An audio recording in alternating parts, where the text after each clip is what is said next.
Hi friends, இந்த வீடியோவில் என்ன பார்க்க போகிறோன்னா நெகட்டிவ் ஃபீலிங் வச்சு பாம் ஃபுல்லாக எப்படி ஒரு டிசைனை க்ரியேட் பண்ணுறதுன்றதை பார்க்க போகிறோம். ஃபஸ்ட்டு வந்து சென்டரில் ஸ்பைரல் டிசைன் போட்டுக்கிறேன். அதுக்கு மேலே ஹம்ஸ் க்ரியேட் பண்ணிக்கிறேன். அதுக்கப்புறம் வந்து பார்ட்டிஷன் செப்ரேட் பண்ணிக்கிறேன்.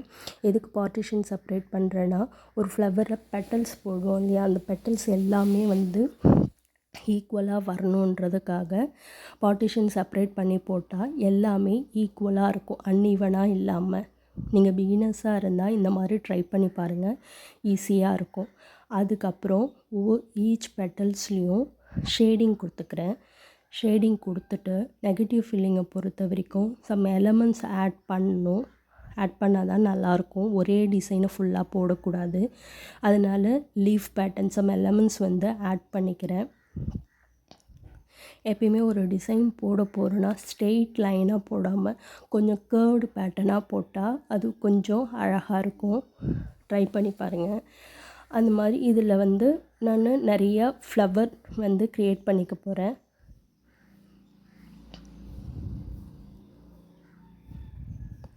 ஃப்ளவர் க்ரியேட் பண்ணிவிட்டு ஒரு ஃப்ளவருக்கும் இன்னொரு ஃப்ளவருக்கும் கனெக்டிங் இருக்க மாதிரி கேர்வ் பேட்டர்னில் அதை வந்து நான் கொடுத்துக்கிறேன். இதில் பாருங்கள், இப்போ கொடுக்குறேன் இல்லையா, அந்த மாதிரி கேர்வ் பேட்டர்னில் கொடுத்துட்டு அங்கே ஒரு லீஃப் அந்த மாதிரி அது ஒன்று ஆட் பண்ணிக்கலாம். ரொம்ப ஸ்பேஸ் விடாமல் கம்மியான ஸ்பேஸ் விட்டால் தான் வந்து நெகட்டிவ் ஃபீலிங் நல்லாயிருக்கும். அது மாதிரி நம்ம போடுற டிசைனும் வந்து அழகாக ப்ராமினெண்ட்டாக எடுத்து காட்டும். நெக்ஸ்ட்டு பெட்டல்ஸும் நெக்ஸ்ட்டு ஃப்ளவரும் வரைஞ்சிக்கிறேன். அந்த ஒவ்வொரு ஃப்ளவரும் கொஞ்சம் கொஞ்சம் அட்டாச்மெண்ட்டில் இருக்கிற மாதிரியே போடலாம்.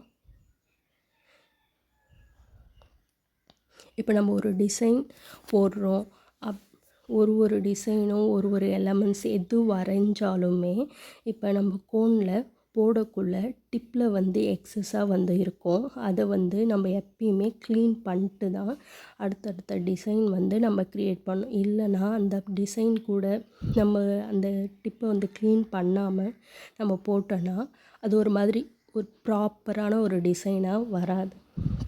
நீங்கள் இப்போ உங்கள் கையிலே போட போகிறீங்கன்னா, இப்போ ஒரு டிசைன் க்ரியேட் பண்ண போகிறீங்க, சென்டர் பார்ட் இப்போ மண்டேயில் போட போகிறீங்கன்னா சென்டர்லேருந்து தான் க்ரியேட் பண்ணும். அதுவே இந்த மாதிரி டிசைன் போட போகிறீங்கன்னா ஸ்டார்டிங் தம் ஃபிங்கர்லேருந்து ஸ்டார்ட் பண்ணுங்கள். நான் ஒரே ஒரு மிஸ்டேக் அதுதான் பண்ணிட்டேன். ஏன்னா வந்து தம் ஃபிங்கரில் வந்து ஃபஸ்ட்டு வந்து ஃபுல்லாக உங்கள் சைடில் இருக்க ஸ்பேஸையே நீங்கள் ஃபுல்லாக ஃபில் பண்ணிவிட்டு அதுக்கப்புறம் தம் ஃபிங்கர் சைடு போனீங்கன்னா அது கொஞ்சம் கஷ்டமாக இருக்கும். ஏன்னா இங்கே ஃபுல்லாக டிசைன் போட்டிருப்பீங்க. அதை எடுத்துகிட்டு போயிட்டு அதுக்கு மேலே தான் நீங்கள் கையை எடுத்துகிட்டு போயிட்டு போடுற மாதிரி இருக்கும்.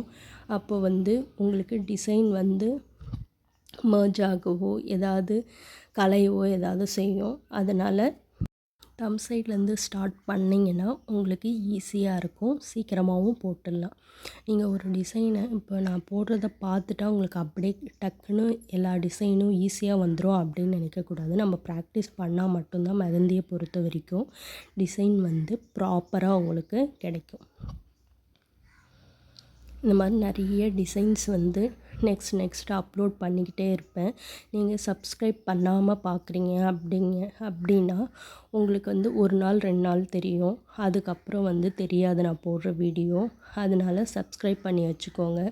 இப்போ யூஸ் ஆகுதோ இல்லையோ, ஃப்யூச்சரில் கண்டிப்பாக உங்களுக்கு யூஸ் ஆகும். அதனால் சப்ஸ்கிரைப் பண்ணாதவங்க சப்ஸ்கிரைப் பண்ணி வச்சுக்கோங்க. பெல் ஐக்கானையும் ப்ரெஸ் பண்ணிக்கோங்க. அப்போ தான் டெய்லியும் போடுற அப்டேட்ஸ் உங்களுக்கு வந்து நோட்டிஃபிகேஷனாக உங்களுக்கு வரும்.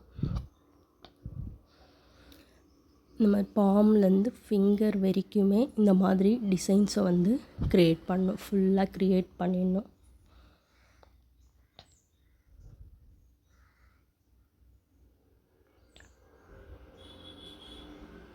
உங்களுக்கு கையில் போட்டு பார்க்குறதுக்கு கஷ்டமாக இருக்குது அப்படின்னா A4 ஷீட்டில் அழகாக போட்டு பார்க்கலாம். அதுக்கப்புறம் கொஞ்சம் ஃபாஸ்ட் வந்துட்டு அப்புறம் கூட நீங்கள் கையில் போட்டு பார்க்கலாம். இப்போ A4 ஷீட்டில் எப்படி நம்மளோட ஹேண்டை வந்து ட்ரா பண்ணுறதுன்றத வீடியோ போட்டிருக்கேன்.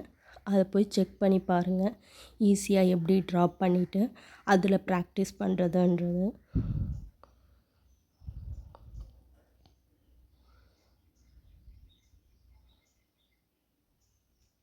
அதுக்கப்புறம் இப்போது ஃபில்லிங்ஸ் கொஞ்சம் கொஞ்சமாக எங்கெங்கே கேப் இருக்கோ அங்கே மட்டும்தான் கொடுக்கணும்.